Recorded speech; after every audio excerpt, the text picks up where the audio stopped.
Welcome, everyone, to The Deep Dive. Today, we're dissecting a book that, well, it sparked endless debate. Is the 48 Laws of Power a cynical guide to manipulation, or maybe an essential primer for navigating, a complex world? We're plunging headfirst into Robert Greene's highly controversial, very influential, and widely discussed work from back in 1998. Fundamentally, this deep dive is all about exploring the true nature of power. Not just how it's acquired and used, but how it's protected, and crucially, how it can be lost.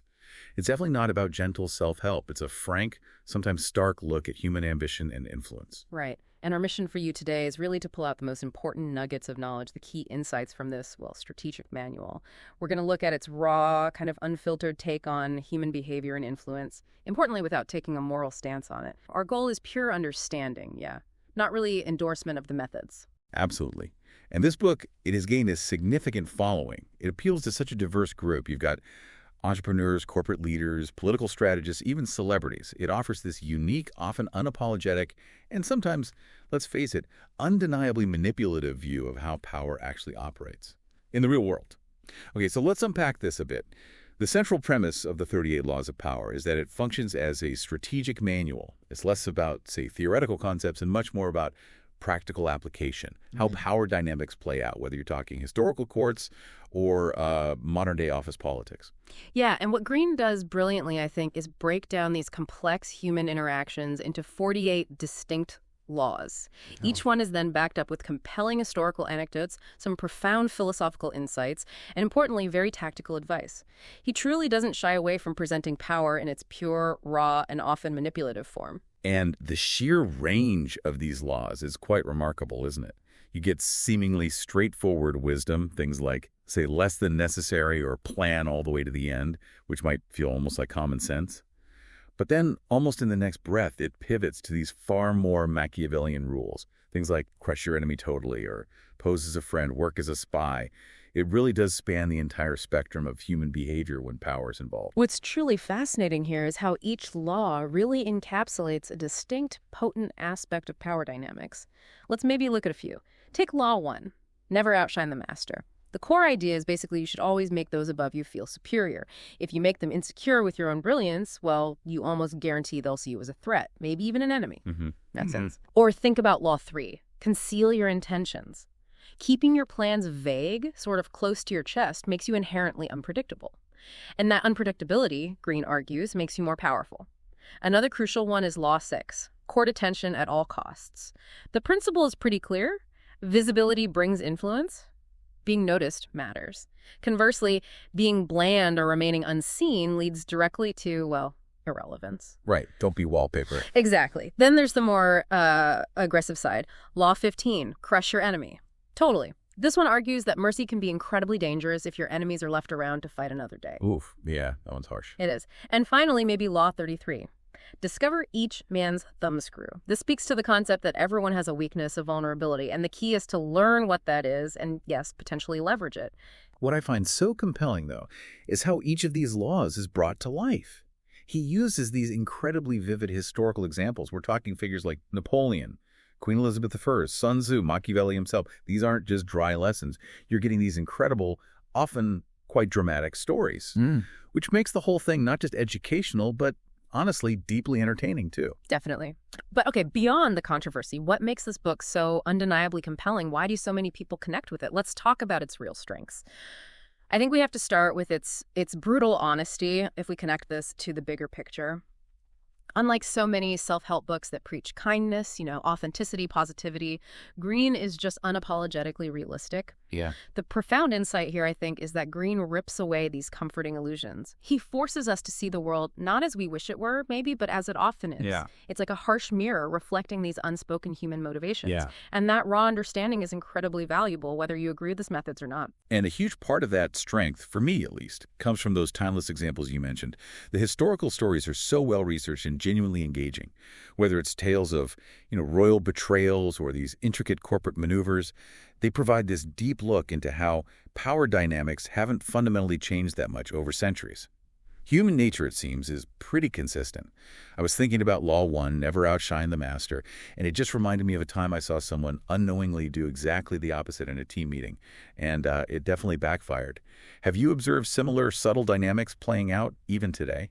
Oh, absolutely. All the time. The historical lens often gives us that distance to see the patterns clearly, right? But they are absolutely playing out daily. You see it in boardrooms, political campaigns, even, social circles, which brings us to another key strength, I think. The book essentially trains your mind for strategic thinking.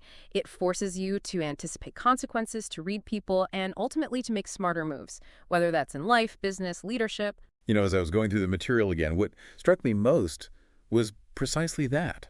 How this book seems to train your mind for strategic thinking. How does it achieve that, though, beyond just presenting the laws?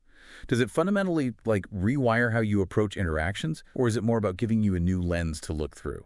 I think it's very much about providing a new lens. Yeah. By presenting these patterns as laws, Greene encourages this kind of reverse engineering of human behavior.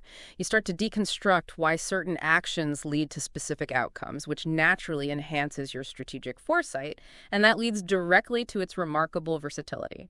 The laws in the 48 Laws of Power, they can genuinely apply across such a wide variety of domains. It's not just the boardroom or the battlefield. It's personal relationships, workplace politics, leadership roles, tricky negotiations, even arguably self-mastery. But of course, no book with this much influence comes without its fair share of criticisms and controversies.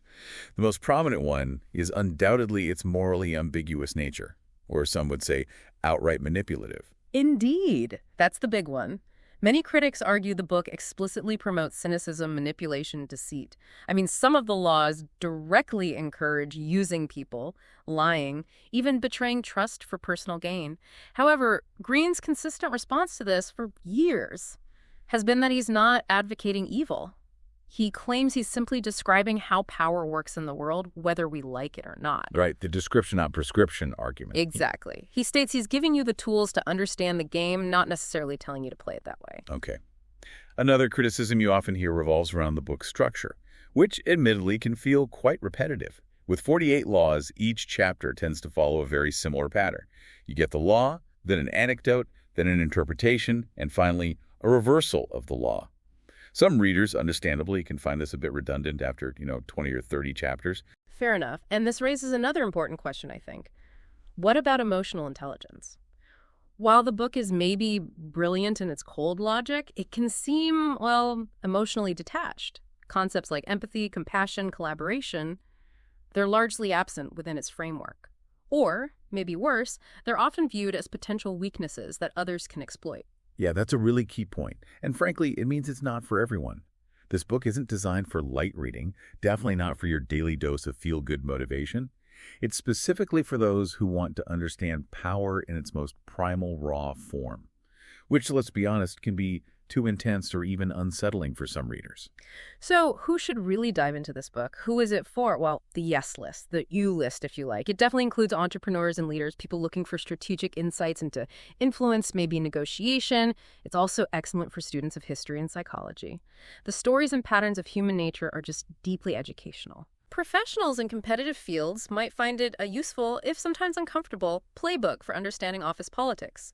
And for writers, creators, thinkers, the laws can fuel incredibly compelling character development and plot lines. For fiction, film, what have you. Okay, and on the flip side, the no list. Yeah. The list. That certainly includes anyone seeking feel-good inspiration. This book isn't going to give you positive affirmations or warm encouragement. That's just not its purpose. And for highly empathetic readers, maybe people who really prioritize harmony over hierarchy, some of these laws may genuinely feel toxic. They might clash quite strongly with their values. So what does all this mean for you, the listener? The 48 Laws of Power is, undeniably, a bold, thought-provoking, and brutally honest guide. It strips away those comforting illusions about how people truly behave when they're pursuing influence. It's like a mirror reflecting the unspoken, often uncomfortable rules of the game. Yeah. And Robert Greene, he doesn't tell you what's right or wrong. That's not his project. He tells you what's effective in the arena of power. Whether you choose to use his strategies, or maybe more importantly, to guard yourself against them when you see them being used. That choice is entirely up to you.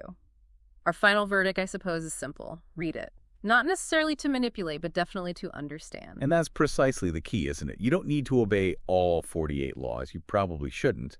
But understanding them, knowing how they operate in the world around you, that can make you profoundly wiser, sharper, and frankly, far more protected. Protected in a world where power is always, always in play.